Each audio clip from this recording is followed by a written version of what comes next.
YouTube channel. So you can join us there now. And we have with us Dr. Friday. Let me make sure everything is good. Good afternoon, Dr. Friday. And we loud and clear. I am both, and good afternoon to you and to all of our viewers and listeners all over St. Vincent and the Grenadines, the lovely, wonderful people of St. Vincent and the Grenadines, and for all of those persons who are listening and following us abroad in the diaspora. We call them the diaspora in the UK, and of course in Canada, Toronto and Montreal primarily, in the United States of America, in New York, in Brooklyn, in Florida. And I remember a couple of years ago, somebody said, you got to say Maryland to Dr. Friday in Maryland. So we're so grateful to have you as part of the program and taking an interest in what is happening in our beautiful country, which, as we all know, can be doing much better than we are doing now. I just want to say about, in starting off, greetings to all my friends here in Northern Grenadines. I saw a number of people yesterday I hadn't seen in a while at a funeral that I attended in Patchett Farm, and it's always a sad occasion to be attending funerals, but I think it gives comfort to the families to know that you're there present and you're wishing them Godspeed and healing. The father of one of my old schoolmates from back in primary school and secondary school days passed away, and I had a chance to meet with him. He hadn't been here for quite a while. I just want to shout him out, Rufus. He we used to play cricket together, and he go telling people stories of how he used to beat me all over the place. So I just set him straight yesterday. I just set him straight yesterday, but it was great to meet him again and just to chat about those days in our youth and so forth. So Rufus, all the best. I hope that you enjoy the rest of your stay here. And again, my deepest condolences to you and to your family and the passing of your father. Leo was a great guy. I met him many years ago, but of course he hadn't been out much as he got older, but always very talkative and chatty. But it was good to be able to say goodbye to him yesterday in Patchett Farm, and for all those people, very great turnout, and to the family and friends, I'm sure it gave comfort to them to see so many people who were there to see him off. But we also are noting the opening of school, the reopening of schools today. As you know, my wife is a teacher at the Lower Bay Paradise.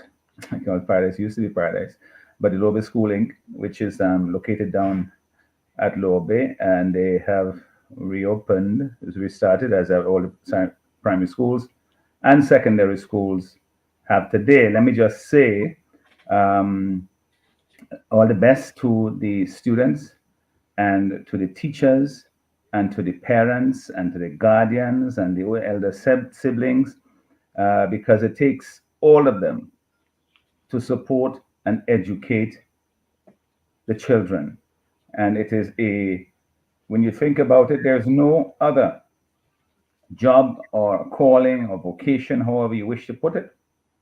I think it's a vocation that is more important really than educating our young people, preparing them for life here in St. Vincent and the Grenadines and for a successful life wherever they may go. And this is where the foundation is primary school. People think, in secondary school and university because you're achieving big degrees and all of that. But the foundation, if you don't lay that properly, none of the other stuff happens, and I learned to appreciate that, particularly with the preschoolers and the kindergarten students. My wife is a kindergarten teacher, and the kind of preparation that she did, the way she approached this and so forth, I thought that you just go in there and you make the children laugh. No way, this is for that level. It's a matter of really understanding the psychology of youngsters, how you motivate them, how you give them self-confidence, how you make them learn and love learning and sustain that, not just when they finish kindergarten and grade 1, because kids are usually excited to be in school at those ages. But when they get into upper primary school and they are confronted with, the CPA exam, and they get nervous and anxious, not as much as their parents, but they do get nervous and anxious, and then you get into secondary school, and then you find the growing gets a little tougher, and a lot of people by the time they get Form 1, Form 2, Form 3, they're struggling and they fail one form, and before you know it, they're out of school before they could complete the 5-year program. And then there are those who they get to Form 5 and they write the CPA, the CXC exams, the CSEC, and later on, as they get to community college, they do the CAPE exams and the internal exams for the college. These are all milestones, but the education process is seamless, it's continuous, and we have to always acknowledge the importance of it and to support those people who are involved. And they are all those whom I've mentioned. The students, of course, most of all, their teachers who are in direct communication and contact with them on a daily basis, and the parents who bring them to school, who do their homework with them afterwards, who make sure they have lunch and shoes and the uniforms are clean and pressed and so forth to go to school proud and looking good. And then, of course, the family members around them, aunts and uncles who send stuff for them from abroad, who grandparents and older siblings who help them with their homework and so forth. All of these people are very important, as we will know, in that process of education. I want to just shout them all out and urge them to continue to play that role and to up that game, because there's nothing better that we can give our children than a good education. St. Vincent and the Grenadines, we don't have oil, we don't have gold, we don't have iron and ore and all those forests and so on that we can harvest and mine and export. But we have our people, and we have to value them. This is why I always talk about development being development of people. If you have lands and you have all kinds of other things that you can build and develop, then sure, you do those things. But ultimately, it is the hard work and the intellect and the resources that people put into it that make these things into something valuable that you can trade. But when you don't have them, what you do is you have to trade on your own skills. You have to use your own wits, your own intellect, your training, and so forth. And this is why we stress so much about the importance of skilling our people, training our people, so that they are able to take advantage of job opportunities that arise here in St. Vincent and the Grenadines, and even those that arise in the region or further afield, wherever they may go. But we want them first and foremost to be able to have the skills here so that they can continue to work and live here and develop St. Vincent and the Grenadines. The problem that we have in this country, there are people in government, they're going about and talking about all the wonderful things that they are doing, and standing up on their soapboxes and patting themselves on the back and celebrating what they feel that they have accomplished. And what they do is they point to all these big projects and so forth and say, listen, we build this, listen, we build that. But standard of living of people is not increasing, it's not improving. The jobs that our young people look forward to, they don't have them. They're looking to go elsewhere. But every government builds projects. And I will venture to say, and look over the history of it, the rate of building of projects in this country, none could top James Mitchell and the NDP when they were in office. That cruise ship berth that you see bringing so many ships in there, that the ULP, when they were in opposition, some of them wished that Left-Hand Lenny had mashed it up. If it wasn't for that, you wouldn't have had all the cruise ships coming here. That was built, by the NDP and James Mitchell. The Canada One project, the hotel down there, that was built within the second term. They've spent 5 terms now before they open one hotel of any major consequence. The point of the matter is that this is what governments do. You try to use the resources of government, leverage that to get private direct investment, which is local. So you want our local businesses to grow strong.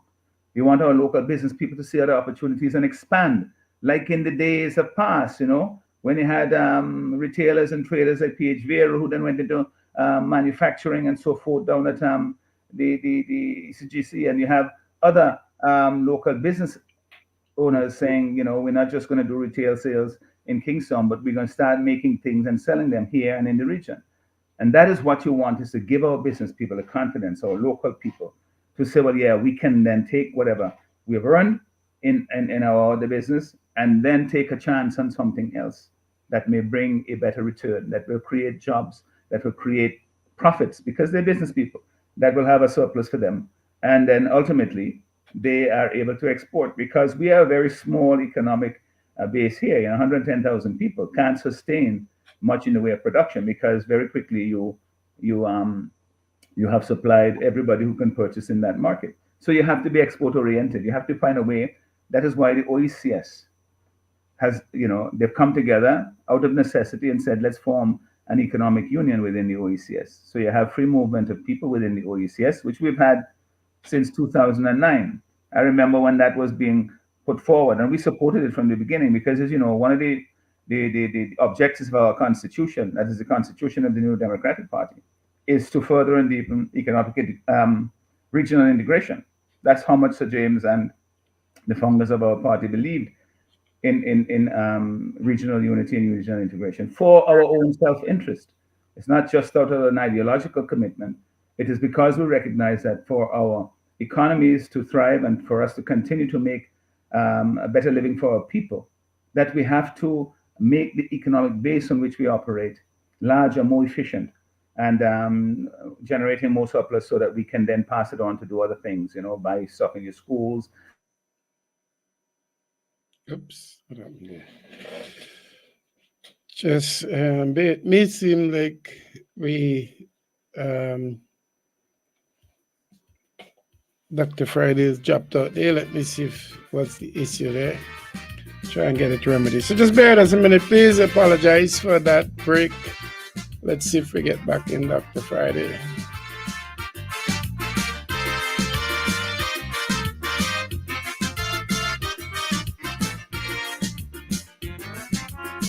This blessed country has seen its best days. Just look at it now, it's torn to pieces. How did we get to this point? Ain't no mystery. We wasted a lot of years simply mashing up the country. Now can we put the pieces together that will redeem this land? I say yes, we can, my brother, but not until we understand we got a country to build. And if we don't do it, who will? We gotta come up with some kind of plan to salvage what's left of our nation. So okay, it seems like we have internet issue there, and Dr. Friday has dropped out for the moment. So we'll try and get him back in. So just bear with us, folks. We'll try and get that remedy ASAP. All right. So keep listening. You're listening to the New Times program for Monday, the 15th of April. And I'm your host, Clement Bud Francois. We'll try and get that remedy. Just bear with us. it won't be easy restoring this place, but it's a challenge we all must face. This country is drowning in a sea of stagnation. What it really needs is serious resuscitation. Because all the things that are bad have gotten worse. What a dilemma. We got to get this country moving. Let's put it back together, yes. We got a country to build. In our hearts and minds, we must instill. We got to start and make preparation to undertake the great task of rebuilding this nation. It will be a long and hard struggle uphill, but we got this country to build. Tell you.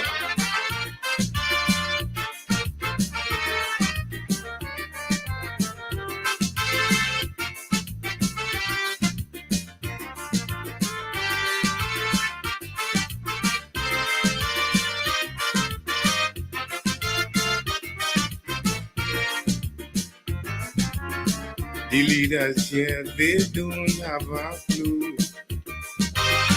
They have no idea what they should do.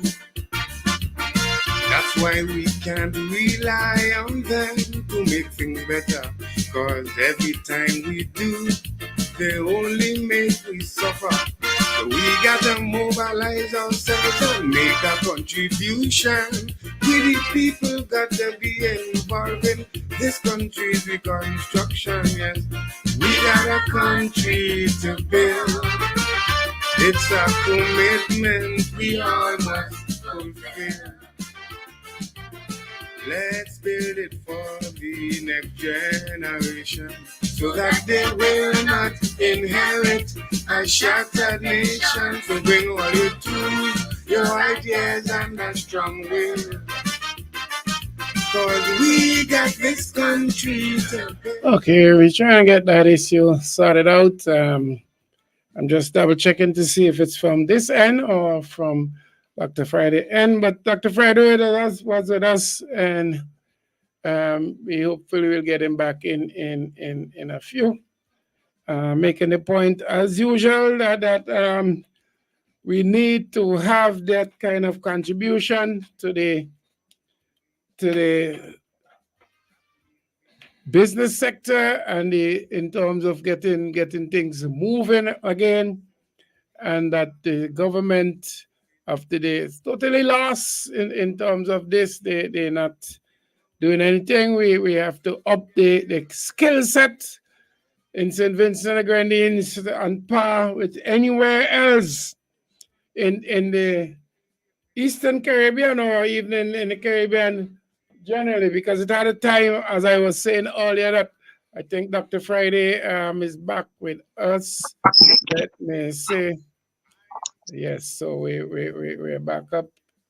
Let me just try and get this. All right, thanks, Dr. Friday. I don't know if the issue was from my end, but nevertheless, But the issue was entirely from here. I tell you what happened. That is that we have lost electricity here, and so the internet went down, and I'm using my phone now. So we just try to get around it. Anyway, so here we are. These are some of the things that we need to fix, on a regular basis. We can't have electricity going in the middle of the day so often in this country, I know it happens in mainland too. It happens far too frequently. So here we are. What I was saying is that, one of the things that we have focused on, we started talking about schools and the education and so forth that we need to have for our people. And this is education for production, because we have our young people who are looking for opportunities, they want jobs and so forth, and people tell them, they can't hire them, or the whole story is that they don't have the skills needed. So how do we get to this point?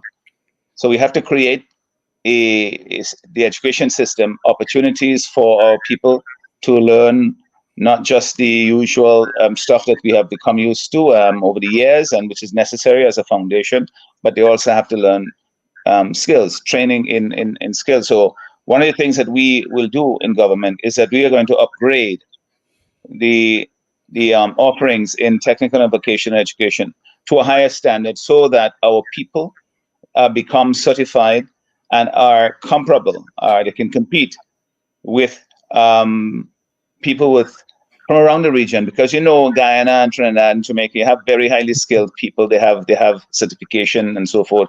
And if you go to compete with them, then of course you will be at a disadvantage. So we have to make sure that we give our people that opportunity. This is why, Bert, you hear me talk about the Youth Guarantee Pledge, which is that our objective in government, in the first term of the NDP government, is to ensure that the people, especially the young people, have an opportunity to find a job in St. Vincent. If they do not, St. Vincent and the Grenadines, if they do not have a job, or they're looking for work and they can't, then they have an opportunity to enter into a training program, rather than sitting down lost and waiting for, some lucky break. You have an opportunity to say, listen, there are these programs in these various skills and so forth. This is an area that I'm interested in. I can enroll in that. And you said, you go and you ask, well, how do I enroll in it? It's available. It's free of cost. there may be some little cost that you will have to pay. You have to buy some uniform or some special equipment and so on for your program. That's fine. But in terms of tuition and so forth, that's available because that's part of the developmental process to get our people in a position to be able to provide the skills necessary for the development of our economy. And when we talk about our economy, but we have to talk about an economy that goes beyond the physical boundaries of St. Vincent and the Grenadines.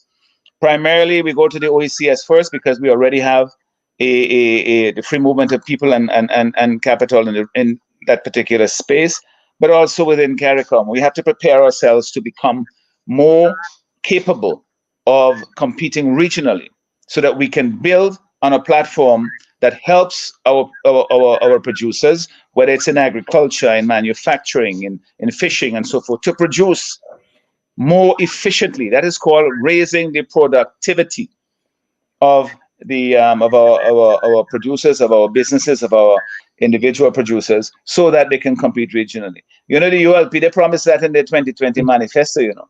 They say, oh, they will do this and they will do that. They'll raise the level of wages and so forth based on the increase in productivity in the economy. And where has that happened? Where has that happened, Bert? Where are the wages that people in this country feel that they're being paid that allows them to enjoy? True. That is something that keeps them here, that keeps them motivated and not wanting to go somewhere else to live and to work. We are still the lowest paid country. The wages in St. Vincent and the Grenadines are lower than anywhere else in CARICOM. Yet we have to pay higher taxes. You got to pay because the roads are in such deplorable conditions all over the country. You have to pay to repair your vehicles. When you go to the hospital, you carry your own bandage and your own sheet and your own towel sometimes, and your own pillow.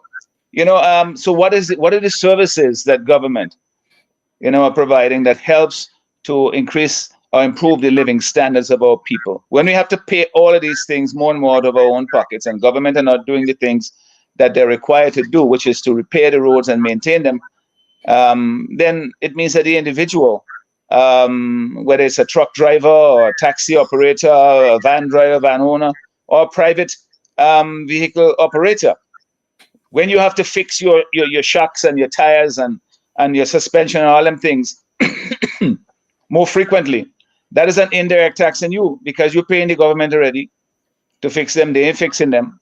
And then you got to drive over them because you got to get from A to B, and you mash up your vehicle. What are you going to do? You have to fix it.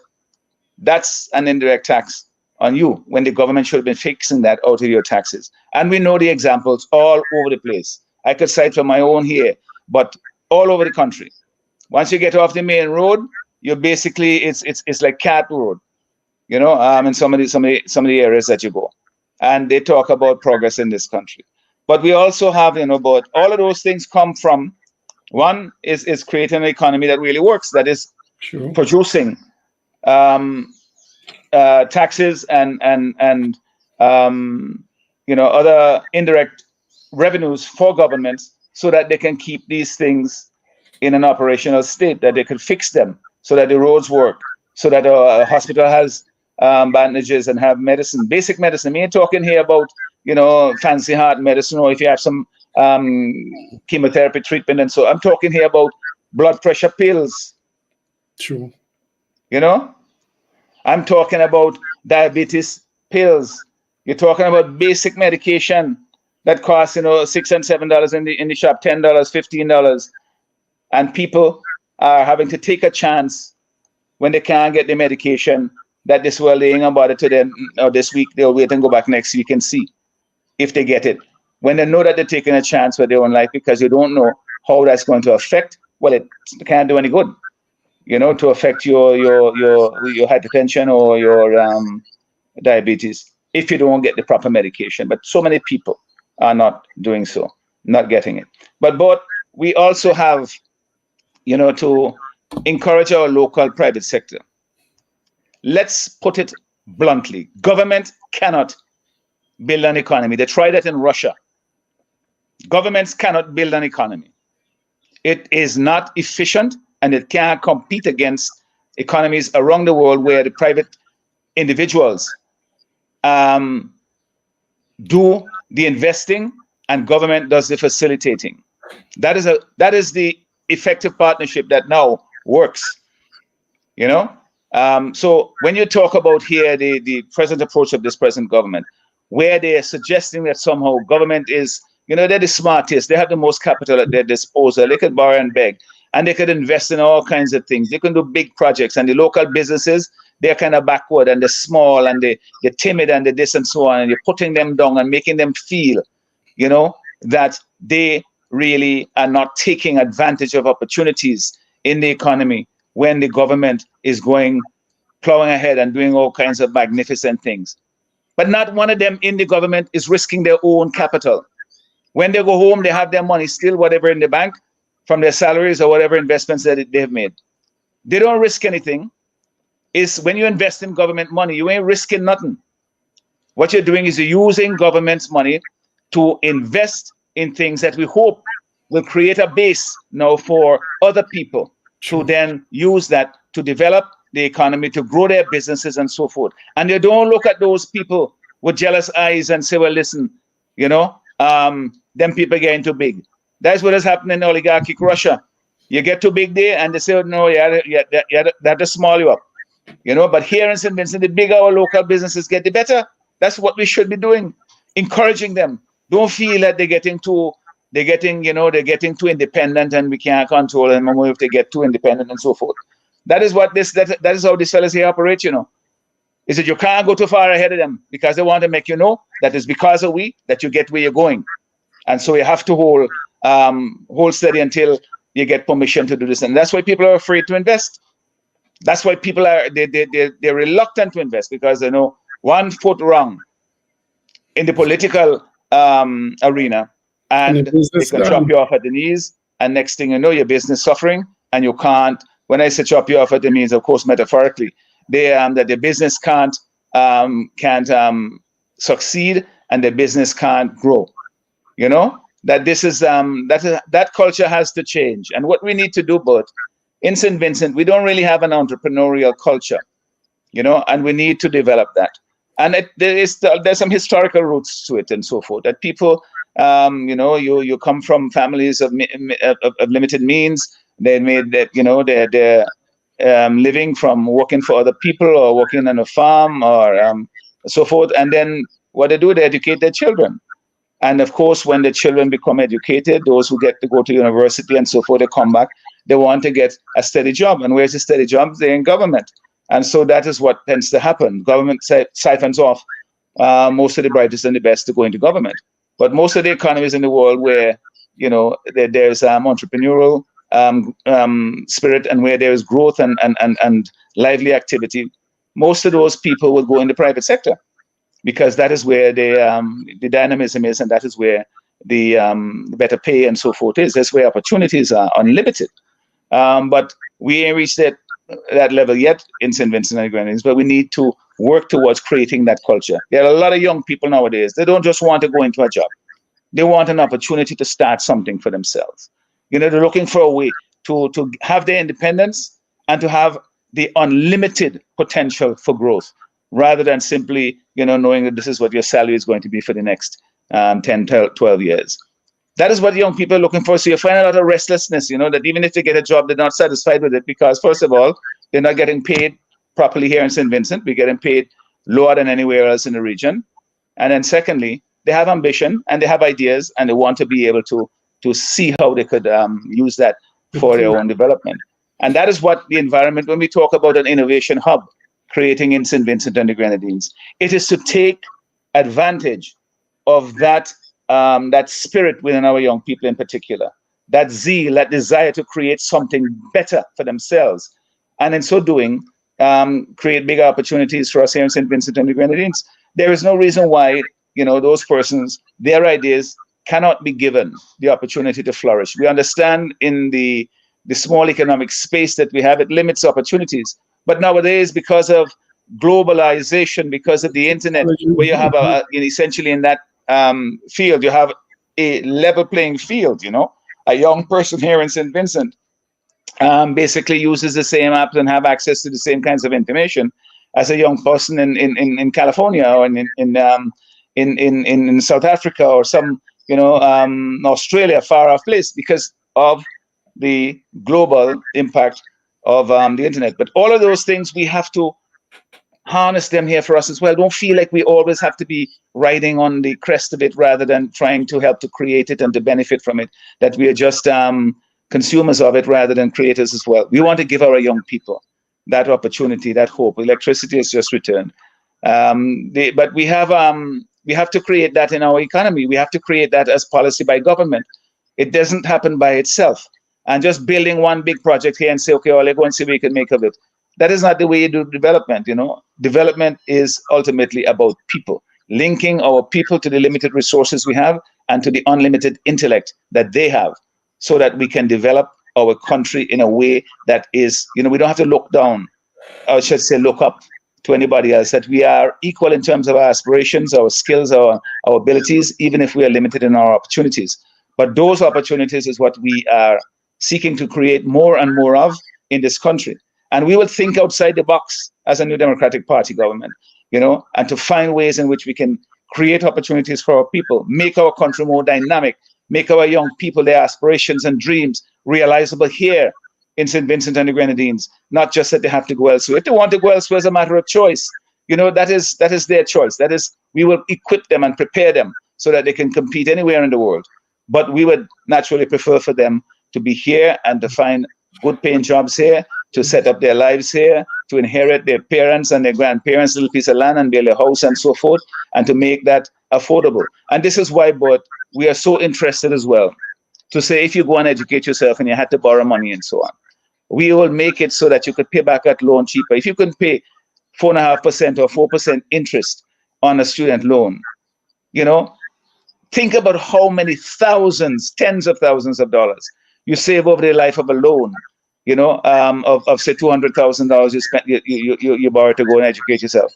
Over the life of that loan, if you are paying half the interest rate that you're paying now, instead of 8 and 9%, you're paying 4 and 4.5% under an NDP government. You get out from under that loan quickly. But more than that, even when you're servicing that loan, you will still have enough disposable income that you could invest probably in starting your house, in starting a family. That is what gets the economy going. You don't have to put your aspirations on hold for 15 years until you pay off this and then move on, or basically take over your parents' home, or if you're fortunate to have parents who are in that position. But this is what we want to give our young people, that hope.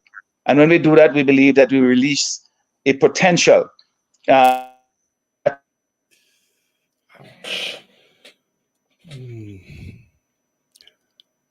we in our generation couldn't imagine, 15, 20 years ago.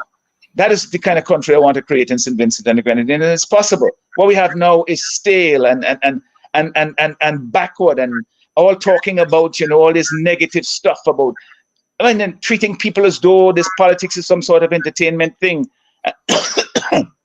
Excuse me. When in fact it has life-changing consequences for people. It has profound. I tell young people this, I said sometimes you get cynical about politics, and I can understand, because they blame politicians. They say all politicians are the same. And I tell them, no, I am not. So don't judge me by somebody else's failures. If you want to judge me, then put me in office and then you can then judge me. But the point is this: they have become cynical about politics because they see too much of politicians basically pursuing their own objectives, things that matter to them, and not the things that matter to the young people or to the people in general, And that is what have alienated them. And I say to them, no, come, let us form this alliance together, young people. Whether you participate or not, this will affect your life. You cannot opt out of it. Whether you choose to make the change that will make the difference, or you choose to stand on the sidelines and say, I don't want anything to do with that, it's your parents' business, it's Friday and them business. It will affect you. So if it will affect you, then you should affect it. Make sure that you make the choice that you think will create a better life for yourself. So I asked the young people, and I urge them, as you will recall, Bud, at the Hope Rally in Georgetown, and again at the Hope Rally in Camden Park. So let us form this irresistible force for change in this country. Because when all the young people come together and say, listen, I am going to vote for Dr. Friday and the NDP because he has a vision for this country that I support, and I believe we can bring the change. I don't worry about other people who think that, okay, they're afraid to make the choice and they're afraid to do this and so forth because there'll be retribution, they will be held to pay, if government didn't change. Do not be afraid of that. It is that fear that is keeping the country back.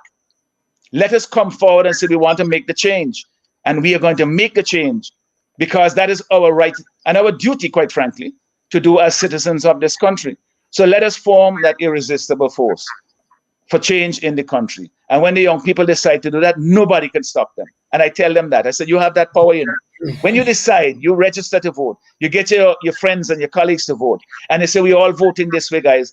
This is the way to go now. This is the change that we want. Dr. Friday has a plan. The New Democratic Party has a vision for the future of this country that we support. So then why not let us come together and create that vision? And let us work with them to make that come to reality, because that is what is going to shape our lives going forward, not looking back. That is how we are going to shape our lives going forward. And when we do that together, nothing can stop them. The young people this is their election, and they can make the change for this country and bring it about. And I am willing and I'm urging them to let us form that partnership together with the New Democratic Party to bring about that vision that you heard me outline, some of it earlier in the program. And you have heard so many of our colleagues have outlined in various other programs here and elsewhere. We have a vision that creates a better St. Vincent and the Grenadines, one that creates economic growth, that creates better jobs, that creates a lively and stronger business sector, because we do not see government as competing against business. We see government as facilitating, as creating an environment to allow our businesses to thrive. Not competing against them because of political reasons, because they're using their own taxpayers' money, to go and compete against a business that you say is supporting a party other than the governing party. That is not right. And that will only strive for growth and development.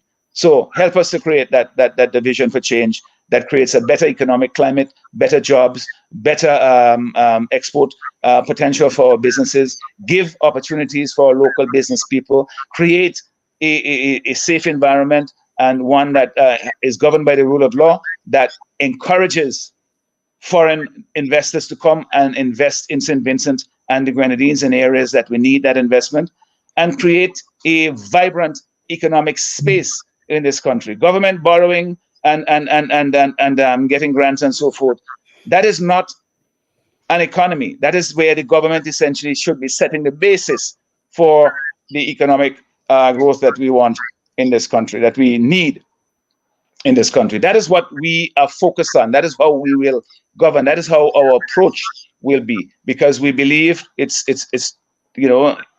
tried and tested, and it's something that certainly will create a better standard of living for our people and help our young people to stay here, to build lives, and to create a vibrant St. Vincent and the Grenadines. When your youth don't believe in your country has failed.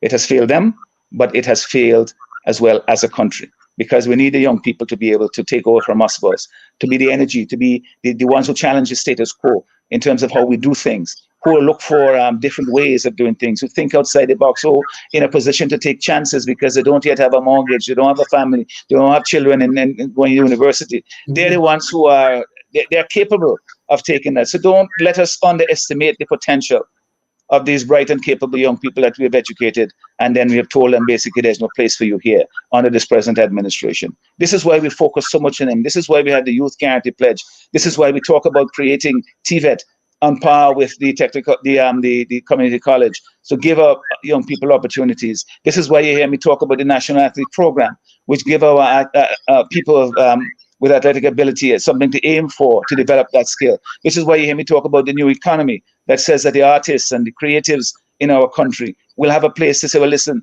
this is not just something I do as a hobby. This is my life. This is my business. This is what I do, And so now we have a government that says we appreciate that, and we are going to be creating a platform for you to be able to maximize your potential and your talent and so forth. And that talent takes them, as you well know, for the successful ones we've had here, it takes them all over the world, because music now on the internet, it has no borders.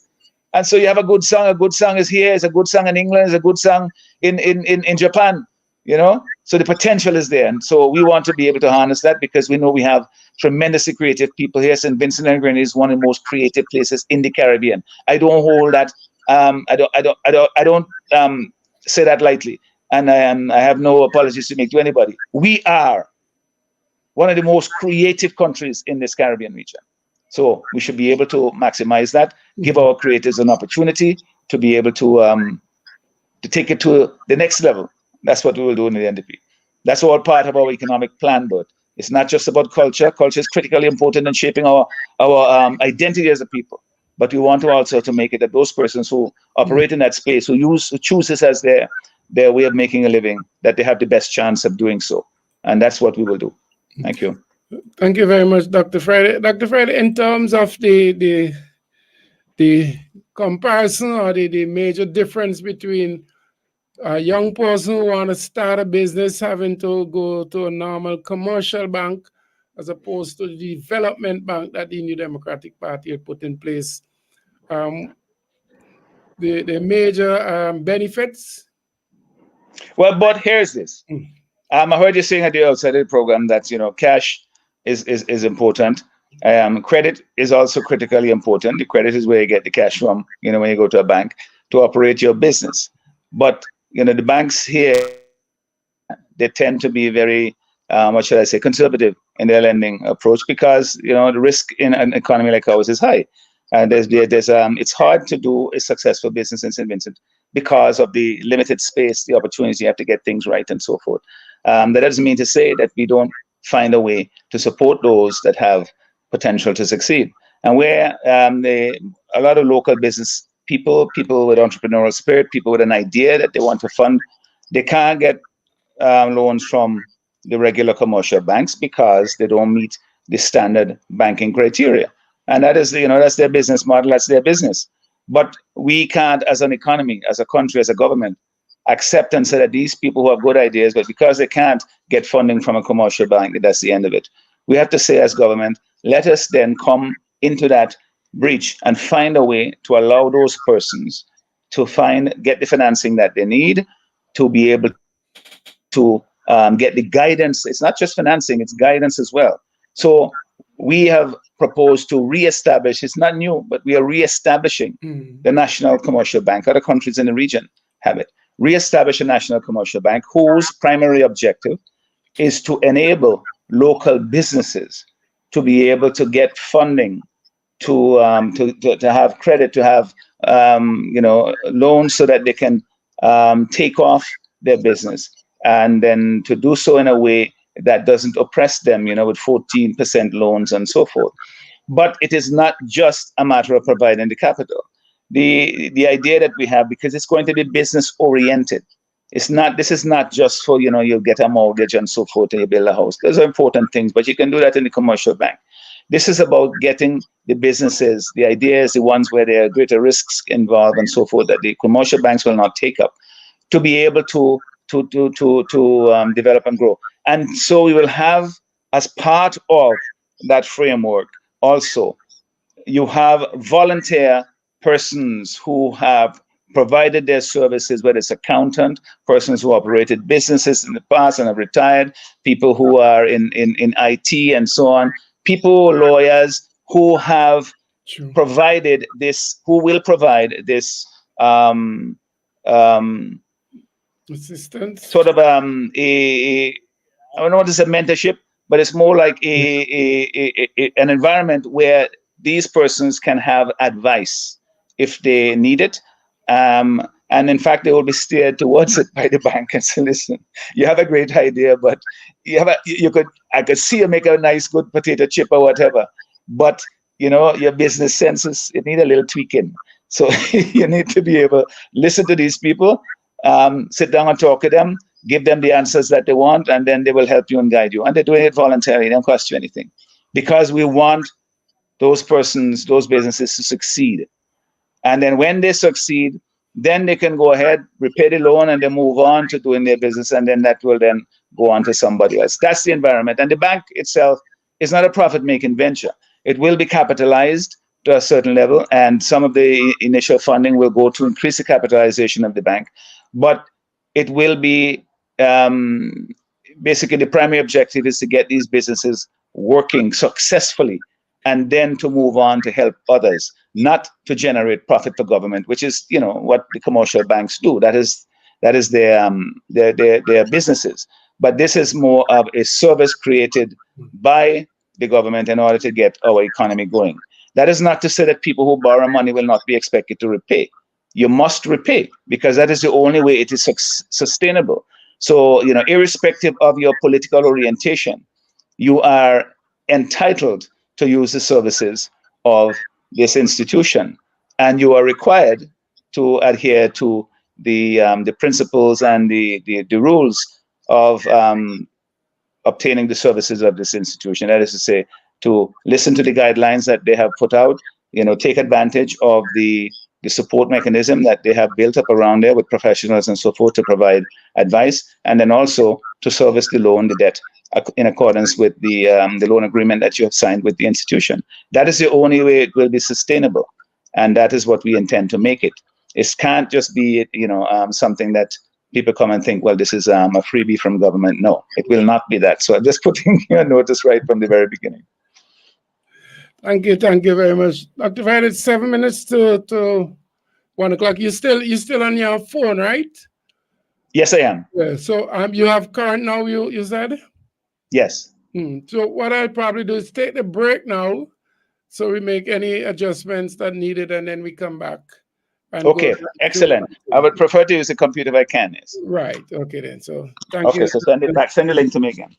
All right, we do that. All right. So listening to the New Times program. We're gonna take the break. When we come back, we'll also again have Dr. Friday with us on the program. The cool breeze. And for those of you, The sound of waves lapping against the shore.